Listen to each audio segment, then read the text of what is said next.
नमस्कार. अर्जुन आणि रविराज बोलत असताना तिथे आता नागराज या दोघांचं बोलणं लपून ऐकत असतो. आता नागराजला कळून चुकलेलं असतं की हा अर्जुन तन्वीच्या शाळेत जाणार आहे आणि तिथे जाऊन सगळी माहिती काढणार आहे. समजा हा अर्जुन जर त्या शाळेत पोहोचला आणि तिथे जाऊन त्याला जर कळलं की ही जी प्रिया आहे ही रविराजची मुलगी नाहीच आहे, तर मात्र सगळा घोळ होईल आणि त्यानंतर आपल्या प्लॅनचे 12 वाजतील. आणि त्यानंतर एकदा का आपला प्लॅनचे 12 वाजले तर थेट तुरुंगात जावं लागेल, ही भीती आता नागराजच्या मनात खदखदत असते. आणि अशातच आता नागराजने थेट ठरवलेलं असतं तन्वीच्या शाळेत जाऊन तिथे असलेला तो फोटो आणि ती माहिती आपल्याला बदलावी लागेल. आणि अशातच आता नागराज त्याच्या पद्धतीने माहिती काढून त्या शाळेमध्ये पोहोचलेला असतो. शाळा बंद असते, पण शाळेत आत जाऊन ते सगळं करणं गरजेचं असतं. आता शेवटी नागराज हा गुंड आणि चोर प्रवृत्तीचा असल्यामुळे त्याने शाळेच्या मागच्या खिडकीतून ग्रिल तोडून प्रवेश केलेला असतो. तिथे जाऊन त्याने आता थेट ज्या ठिकाणी सगळं काही ठेवलेलं असतं तिथे जाऊन त्याने सगळं रजिस्टर शोधून शेवटी तन्वीची ती फाईल सगळी काढलेली असते आणि त्यामध्ये त्याने तिथला फोटो काढत वेगळा एक फोटो लावलेला असतो, जेणेकरून अर्जुन जर समजा इथे उद्या पोचला तर त्याची पूर्णपणे कन्फ्युजन झालं पाहिजे. आणि अशातच आता नागराज आपल्या त्या कामामध्ये यशस्वी होतो आणि तो परत आपल्या घरी देखील आलेला असतो. तो खूपच खुश असतो. चला, आता कसा तरी चकवा मी या रविराज आणि अर्जुनला दिला आहे, यातून तरी माझी सुटका झाली आहे, असं आता या नागराजला वाटत असतं.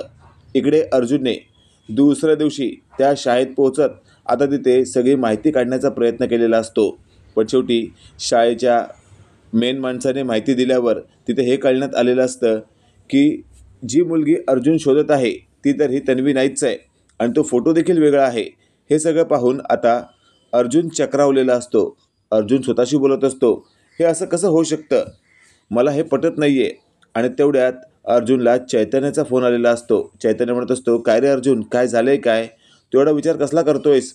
त्यावर लगेचच आता अर्जुनने सांकेतिक भाषेमध्ये चैतन्याला सगळं काही सांगितल्यावर चैतन्य म्हणत असतो, अर्जुन एक गोष्ट तुला सांगायची राहिली. त्यावर अर्जुन म्हणत असतो, कोणती. आणि लगेचच आता सांकेतिक भाषेमध्ये चैतन्याने अर्जुनला जे काही सांगितलेलं असतं ते ऐकून मात्र अर्जुन हादरलेला असतो. अर्जुन म्हणत असतो, चैतन्य हे सगळं जर असं असेल ना तर मला आत्ताच्या आत्ता त्या नागराजला एका रूममध्ये घेऊन चांगलं तुडवून काढावं लागेल. त्यावर चैतन्य म्हणत असतो, अरे वाट कसली पाहतोस तू, चल आत्ताच्या आत्ता सुरुवात करूया, मी देखील आहे तुझ्यासोबत. त्यावर अर्जुन म्हणत असतो, मग चल. आणि अशातच आता थेट चैतन्य आणि अर्जुन रविराजच्या घरात शिरून नागराजला खेचत खेचत बाहेर काढतात आणि तिथल्या तिथे तुडवतात. अचानकपणे रविराजच्या घरात शिरून नागराजला तुडवणाऱ्या चैतन्य आणि अर्जुनला रविराज पाहतात आणि बोलू लागतात, अरे अर्जुन, अरे चैतन्य, काय करताय तुम्ही, त्या नागराजला का मारताय तुम्ही. त्यावर लगेचच आता चैतन्य म्हणत असतो, रविराज सर, आज या नागराजला आम्ही सोडणार नाही. या नालायक माणसाने जे काही केलं आहे ना ते जर तुम्हाला कळलं त्यानंतर तुम्ही या माणसाला खरंच चांगलं तुडवून काढाल. त्यावर लगेचच आता रविराज म्हणत असतात, पण केलाय काय, मला सुद्धा कळलं पाहिजे ना. आणि अशातच आता थेट अर्जुन म्हणत असतो, सिनियर, याच नालायक माणसाने तुमचा ॲक्सिडेंट घडवून आणला होता. हे वाक्य ऐकल्यावर रविराज म्हणत असतात, काय. आणि अशातच आता अर्जुन म्हणत असतो, हो, त्या रात्री तुम्ही आमच्या घरातून निघालात ते थेट तुमचा ॲक्सिडेंट झाला. तो ॲक्सिडेंट घडवण्यामागे याच नालायक माणसाचा हात होता आणि त्यासोबत तो मैपत. हे वाक्य ऐकल्यावर रविराज लगेचच आता नागराज समोर येतात आणि म्हणत असतात, नागराज, हे काय ऐकतो मी. त्यावर नागराज म्हणत असतो, दादा, अरे काय ऐकतोस तू, यांच्या डोक्यामध्ये काय चाललंय मला काय माहिती, आणि या लोकांनी असं मला तुडवलंय त्याचं तुला काहीच वाटत नाही. त्यावर रविराज म्हणत असतो, तू आधी काय ते क्लिअर कर, नक्की तू काय केलं आहेस. जर मला उद्या कळलं ना की हे लोक बोलत आहेत ते खरं आहे तर मात्र लक्षात ठेव, मी तुझं आणि माझं नातं विसरून जाईन आणि त्यानंतर मी जे काही करीन ना ते अक्षरशः तुला खूप भारी पडणार आहे. त्यावर लगेचच आता नागराज म्हणत असतो, दादा, अरे विश्वास ठेव माझ्यावर, मी असं काहीच केलेलं नाही आहे. तेवढं तर पण पाहतोय. आता थेट अर्जुन म्हणत असतो, सिनियर, एक काम कर, याला आधी पोलिसात दे, पोलिसांना सगळं काही सांग.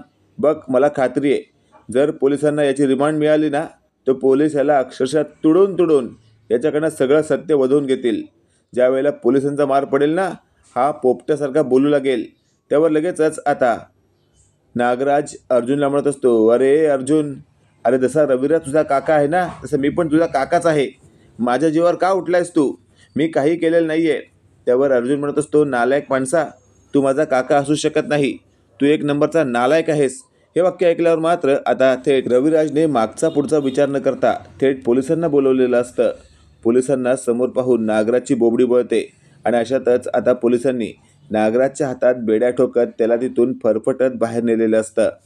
अशातच आता नागराजला जेव्हा पोलीस तुडवतात त्यावेळेला नागराज बोलत असतो, या सगळ्यामध्ये मी फक्त एकटा नाही आहे, तर माझ्यासोबत तो मैपतसुद्धा आहे, त्यालासुद्धा पकडा.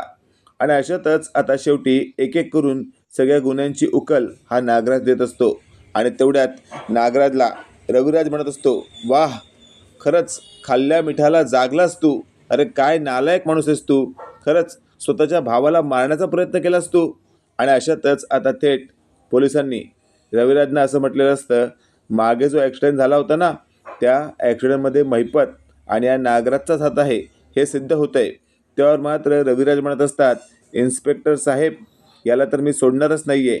आणि लगेचच आता नागराजला तुरुंगात टाकलेलं असतं. पण महिपतला देखील पोलिसांनी आता पकडत आणत चांगलं ठोकून काढलेलं असतं. आणि असं म्हटलेलं असतं, नालायक माणसा, एखाद्याला मारणं तुला खूप सोपं वाटतं, पण आज आम्ही तुला ज्या पद्धतीने तुडवणार आहोत ना, त्यानंतर मात्र तू रडशील. त्यावर लगेचच महिपत म्हणत असतो, कोणाला पकडताय तुम्हाला माहिती आहे का? आपली खूप वरपर्यंत ओळख आहे. त्यावर लगेचच आता रविराज म्हणत असतात, नालायका, तुझी कितीही वरपर्यंत ओळख असू दे, आता मी माझी ओळख न वापरता तुला कसं सोलपटवून काढतो बघ. त्यावर लगेचच आता महिपत हसू लागतो. महिपतला नेमकं कळत नसतं की काय घडलेलं आहे. आणि अशातच आता रविराज म्हणत असतात, हस महिपत, हस, जेवढं हसायचं आहे तेवढं हसून घे, कारण यानंतर तू फक्त रडणार आहेस. त्यावर मात्र आता महिपतला कळत नसतं की हा रविराज एवढा कॉन्फिडेंटली काय बोलत आहे. आणि तेवढ्यात अर्जुन म्हणत असतो, महिपत, तुझा खेळ संपला. तुझी मुलगी, तू कायमस्वरूपी जेलमध्ये सडणार, कारण तुम्ही दोघांनी जे काही आत्तापर्यंत केलं आहे ना, ते पाहता तुम्हाला कधीच कोणी माफ करू शकत नाही. त्यावर मात्र आता पोलिसांनी शेवटी रविराजना म्हटलेलं असतं, वकील साहेब, तुम्ही काळजी करू नका, तुम्ही सांगताय तसंच होईल. आणि लगेचच पोलिसांनी फायनली त्यांचे सगळं ऐकलेलं असतं. इकडे आपण पाहतोय आता सायली हीच तन्वी आहे हे आता काही भागांमध्ये क्लिअर होणार आहे, कारण अजूनही ह्या प्रश्नांचा खूप मोठा गुंता झालेला आहे. कारण ही सिच्युएशन हँडल करणं तितकंसं सोपं नाही आहे असं सध्या वाटत आहे. बाकी मित्रांनो, तुम्हाला काय वाटतंय ते कमेंटमध्ये नक्की कळवा. आणि असेच नवनवीन अपडेट पाहण्यासाठी व्हिडिओला लाईक आणि चॅनलला नक्की सबस्क्राईब करा. धन्यवाद.